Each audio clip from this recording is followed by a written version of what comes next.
Fresh news की सारी खबरें आप तक।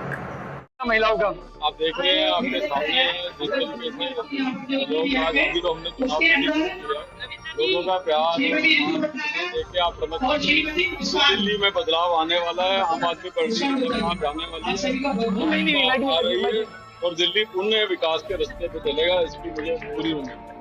लवली साहब अपेक्षा करें गांधीनगर निवासी और दिल्ली वासी कि आज की चुनाव सभा के उपरांत मोनो रेल आएगी, लवली पे आएंगे मोनो रेल बिल्कुल आएगी, मोनो रेल आएगी, नाले के ऊपर सड़क बनेगी गांधीनगर की। धर्मपुरा कैलाश नगर में एक नए रेलवे अंडरब्रिज का निर्माण होगा और निश्चित तौर पे गांधीनगर के जो विकास कार्य 10 साल से रुके हुए हैं उसको जो है दिल्ली की सरकार गति देगी। चुनाव शुरू हो गया है और ये चुनाव के बारे में सबसे पहले हम लोगों को अपने दिल में बैठ के जो है सोचना पड़ेगा कि ये चुनाव है किस मुद्दे के ऊपर।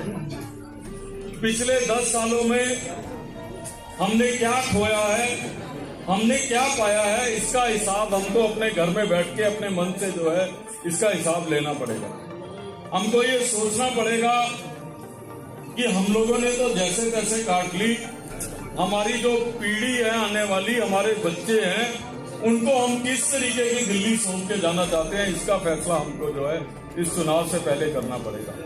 क्या हम लोगों ने कभी ये सोचा कि आज प्रदूषण की मार जिस तरीके से दिल्ली सह रही है उसके कारण क्या है?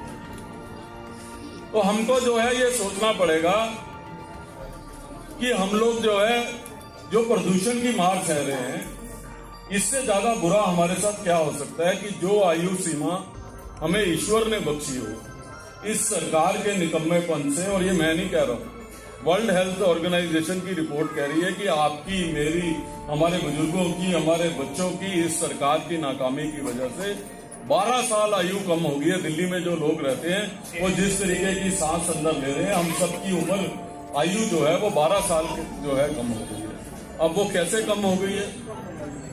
इस सरकार ने पिछले 10 सालों में जिस तरीके से शहर की आबादी बढ़ रही थी उस अनुपात में सड़कें नहीं बनाई, उस अनुपात में फ्लाईओवर्स नहीं बनाए, उस अनुपात में दिल्ली में बसें नहीं लेके आए, उस अनुपात में जो है दिल्ली के प्रदूषण को कंट्रोल करने के लिए कदम नहीं उठाए। उसकी वजह से आज जो है सड़कें टूटी हुई हैं, जिसकी वजह से मिट्टी हवा में जाती है। आज कहीं भी आप सड़क पे निकल जाते हैं, अगर हमें कहीं पहुंचने के लिए 1 घंटा लगता था तो आज 1.25 घंटा लगता है, कहीं हम आधे घंटे में पहुंचते हैं। किसी सड़क पे दिल्ली में चले जाइए आपको ट्रैफिक जाम मिलेगा। तो जब वो ट्रैफिक जाम होगा, हम अपनी गाड़ी, स्कूटर, मोटरसाइकिल में होंगे तो वो पोल्यूशन में ऐड करेगा कि नहीं करेगा? किसकी जिम्मेवारी है कि ट्रैफिक जैम ना हो? मैं तो दिल्ली सरकार में मंत्री भी रहा हूँ, लंबे समय तक सरकार भी चलाई है। आप सब लोग कहते थे कि दिल्ली के अंदर जो है, दिल्ली एक समय में सबसे ग्रीनेस्ट कैपिटल थी, आज सबसे पोल्यूटेड कैपिटल बन गई है। वो इसलिए कि ये सरकार सोचती है कि जब चुनाव आएगा घोषणा करेंगे, बाकी 5 साल कुछ करने की जरूरत नहीं।